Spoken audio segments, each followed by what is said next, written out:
यूं तो आज़ादी की लड़ाई में कई सारे क्रांतिकारियों ने अंग्रेजों से लड़ते हुए शहादत दे दी और उनका नाम इतिहास के पन्नों में स्वर्ण अक्षरों से लिखा जा चुका है। लेकिन कुछ योद्धा ऐसे भी थे जिनकी कहानी से आज़ादी के 75 साल के बाद भी आज हम अनजान हैं। आज हम आपके लिए ऐसे ही दो महान क्रांतिकारियों की कहानी लेकर आए हैं जिनके ऊपर एक फिल्म बन रही है। उसका नाम है RRR यानी कि राइस रोर रिवोल्ट। ये मूवी बाहुबली मूवी के निर्देशक SS राजामौली द्वारा निर्देशित की गई है। इस मूवी में आंध्र प्रदेश तेलंगाना के दो क्रांतिकारी अल्लूरी सीताराम राजू और कोमाराम भीम की कहानी दिखाई जाएगी।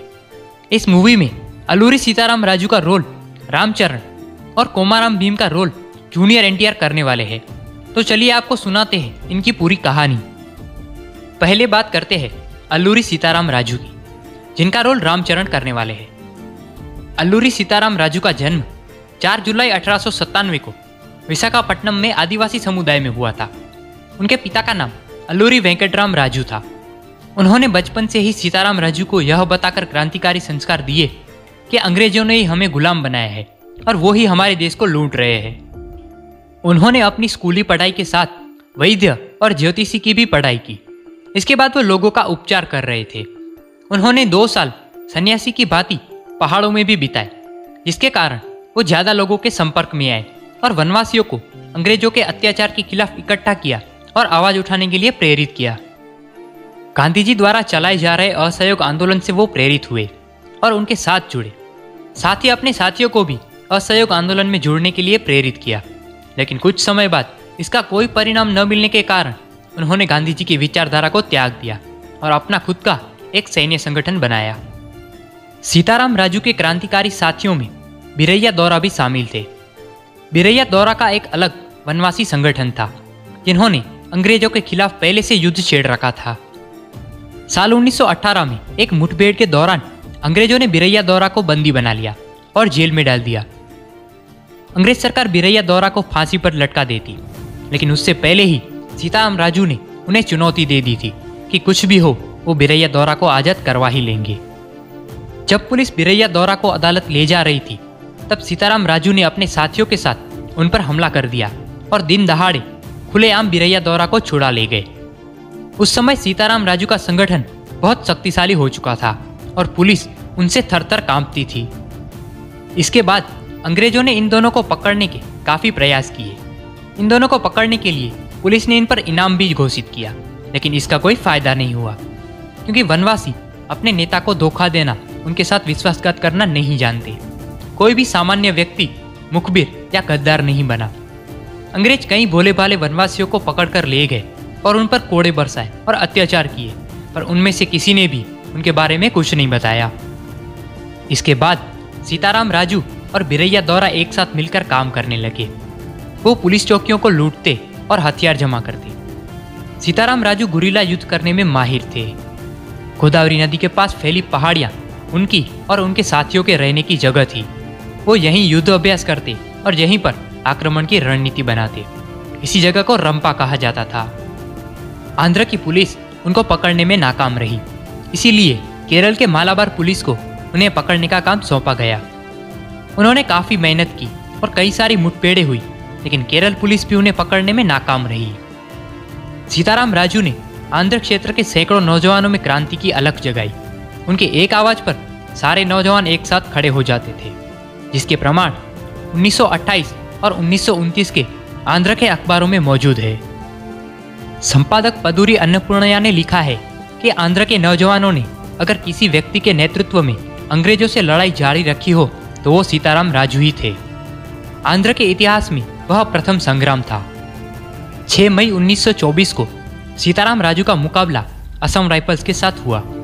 इस मुठभेड़ में उनके कई साथी शहीद हो गए, लेकिन सीताराम राजू बच गए। इसके बाद ईस्ट कोस्ट स्पेशल पुलिस उन्हें पहाड़ियों में ढूंढ रही थी। तब उनकी नज़र एक व्यक्ति पर पड़ी, लेकिन वो उन्हें पहचान नहीं पाए, क्योंकि उस समय सीताराम राजू की दाढ़ी बहुत बड़ी हुई थी। पुलिस ने उनका पीछा किया और फिर पीछे से उन पर गोली चलाई। राजू जख्मी होकर जमीन पर गिर पड़े और गिरफ्तार कर लिए गए। सीताराम राजू को गोदावरी नदी के किनारे एक पेड़ से बांध दिया गया और कई यातनाओं के बाद गोलियों से भून दिया गया। उन पर तब तक गोलियां चलाई गई जब तक उनकी राइफल्स में गोलियां खत्म न हो गई। एक महान क्रांतिकारी के लिए इससे श्रेष्ठ शहादत क्या हो सकती है। उनके बलिदान के साक्षी थे गोदावरी नदी और नलई मलई की पहाड़ियाँ, जहाँ आज भी अल्लूरी सीताराम राजू जिंदा है और वहाँ के लोग आज भी उन्हें देवता स्वरूप पूजते हैं। ये कहानी थी महान क्रांतिकारी अल्लूरी सीताराम राजू की। अब बात करते हैं दूसरे क्रांतिकारी योद्धा कोमाराम भीम की, जिनका रोल इस मूवी में जूनियर एनटीआर करने वाले हैं। कोमाराम भीम का जन्म 22 अक्टूबर 1901 को तेलंगाना के गोंड आदिवासी परिवार में हुआ था। कोमाराम भीम ने बचपन में कोई पढ़ाई लिखाई नहीं की। उस समय उनके क्षेत्र के आदिवासियों की फसलों के बड़े हिस्से को निजाम के आदमी ले जाते और तर्क दिया जाता कि यह जमीन निजाम की है। जंगल में पेड़ काटने के आरोप में आदिवासी महिला, पुरुष और बच्चों तक को यातनाएं दी जाती थी। कोमाराम भीम के पिता आदिवासियों के अधिकारों की बात करते थे। इन्हीं विवादों के बीच एक जंगल अधिकारी ने उनकी गोली मारकर हत्या कर दी। इन सब घटनाओं से परेशान होकर कोमाराम भीम और उनका परिवार संकेपल्ली से सरदारपुर चला गया। एक बार एक पटवारी अपने कुछ साथियों के साथ आया और टैक्स वसूलने के नाम पर लोगों से बदसलूकी करने लगा। यह सब देखकर गुस्से में कोमाराम भीम के हाथों सिद्दीकी नामक एक व्यक्ति की मृत्यु हो गई। इस घटना ने कोमाराम भीम की जिंदगी को बदल कर रख दिया। इस घटना के बाद कोमाराम अपने साथी के साथ भागकर चंद्रपुर चले गए और कुछ दिनों तक वहां प्रिंटिंग प्रेस में काम किया और वहां उन्होंने हिंदी, अंग्रेजी और उर्दू जैसी अलग अलग भाषाएं सीखी। इसके बाद कोमाराम भीम चंद्रपुर से असम चले गए। असम में वो चाय के बागान में काम करने लगे, परंतु वहां भी चाय बागान मालिक द्वारा हो रहे शोषण के विरुद्ध आवाज उठाने के कारण उन्हें काम से निकाल दिया गया और उन्हें 4 दिन जेल में भी रहना पड़ा। कोमाराम भीम ने असम में रहते हुए अल्लूरी सीताराम राजू के बारे में सुना, जो आंध्र प्रदेश में अंग्रेजों के द्वारा किए जा रहे अत्याचारों के विरुद्ध लड़ाई लड़ रहे थे। कोमाराम भीम ये सब सुनकर अल्लूरी सीताराम राजू से बहुत प्रभावित हुए। वहां से लौटकर कोमाराम अपनी माँ और भाई के साथ काकनघाट चले गए। वहां पर गांव के मुखिया लच्छू पटेल के साथ काम करने लगे। कोमाराम भीम ने लच्छू पटेल के एक पुराने जमीनी विवाद को सुलझाया, जिससे इन्हें काफी लोकप्रियता मिली। वहां से कोमाराम भीम भाबेजारी चले गए और वहां खेती करने लगे। परंतु जब फसल काटने का समय आया तो निजाम के आदमी आ गए और उस जमीन को निजाम की बतलाकर मनमाना टैक्स मांगकर डराया धमकाया। इस मामले में जब कोमाराम भीम ने निजाम से मुलाकात करना चाहा तो उन्होंने मिलने का समय नहीं दिया। धीरे धीरे निजाम के अत्याचार बढ़ने लगे तो कोमाराम भीम ने अपने साथियों के साथ मिलकर विद्रोह कर दिया। उन्होंने आसपास के गांव के युवाओं को संगठित किया और जल, जंगल और जमीन का नारा दिया। साथ ही जंगलों पर अपना दावा करते हुए निजाम के विरुद्ध लोगों को इस आंदोलन से जोड़ने लगे। धीरे धीरे कोमाराम भीम की सेना में लोग भर्ती होने लगे और आदिवासी समुदाय और अन्य लोगों ने कोमाराम भीम को अपना नेता माना। कोमाराम भीम को लोगों की तरफ से पूरा सहयोग मिलने लगा। इसी के साथ निजाम की सेना और कोमाराम भीम के लोगों में झड़पें होने लगी। कोमाराम भीम ने 1928 से लेकर 1940 तक निजाम के खिलाफ लगातार संघर्ष किया और गुरिल्ला युद्ध नीति अपनाई। आदिवासियों की इस क्रांति से निजाम बहुत घबरा गया और उसने समझौते का प्रयत्न भी किया, परंतु दोनों पक्षों में समझौता नहीं हो सका। निजाम ने एक बड़ी सेना कोमाराम भीम को पकड़ने के लिए भेजी। साल 1940 में असौजा पूर्णिमा के दिन निजाम के तालुकदार अब्दुल सत्तार ने अपने सैनिकों के साथ जोड़ेघाट में कोमाराम भीम और उनके कुछ साथियों को घेर लिया और आत्मसमर्पण के लिए कहा, परंतु इन वीर योद्धाओं ने आत्मसमर्पण के बदले संघर्ष का मार्ग चुना। एक और निजाम की सेना के पास आधुनिक अस्त्र शस्त्र और बंदूकें थी, वही कोमाराम भीम की सेना के पास धनुष बाण, भाले और कुल्हाड़ी जैसे पुराने हथियार थे। दोनों के बीच जबरदस्त संघर्ष हुआ। इस संघर्ष में कोमाराम भीम सहित कुल 15 लोग शहीद हो गए। कोमाराम भीम मंत्रों के जानकार थे। निजाम की सेना को लग रहा था कि भीम दोबारा जिंदा न हो जाए, इसलिए उनके शरीर पर तब तक गोलियां मारी गई जब तक उनके प्राण नहीं निकले। कोमाराम भीम की शहादत से आदिवासी समाज में मातम छा गया। तब से लेकर अभी तक कोमाराम भीम को यहाँ के लोग देवता तुल्य मानते हैं और अपने आराध्य के रूप में पूजते हैं। कोमाराम भीम के सम्मान में साल 2016 में तेलंगाना के आसिफाबाद जिले का नाम बदलकर कोमाराम भीम नाम रख दिया गया है और जोड़ेघाट को पर्यटन स्थल के रूप में विकसित किया जा रहा है। ये तो बात हुई इन क्रांतिकारियों की असली कहानी की। अब बात करते हैं उस सीन की जिसे आरआरआर के टीजर में दिखाया गया है और जिसके बारे में हमने भी इस वीडियो के थंबनेल में दिखाया है।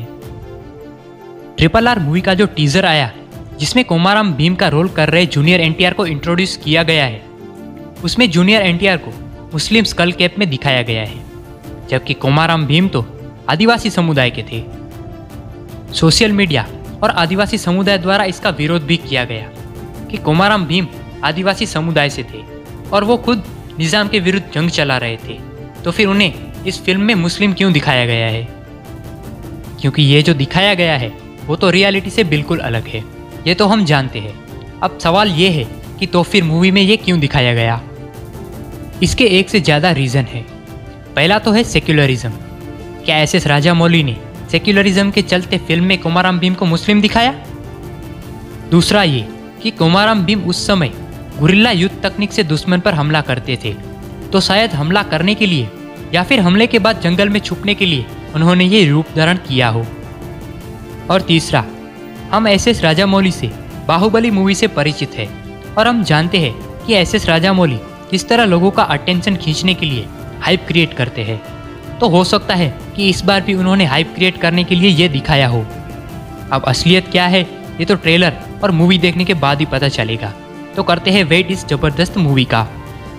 इन दो महान योद्धा की कहानी आपको कैसी लगी ये कमेंट करके हमें ज़रूर बताएं, और अगर आपको ये वीडियो अच्छा लगा हो तो इस वीडियो को लाइक करके इस चैनल को सब्सक्राइब जरूर कर देना। जय हिंद।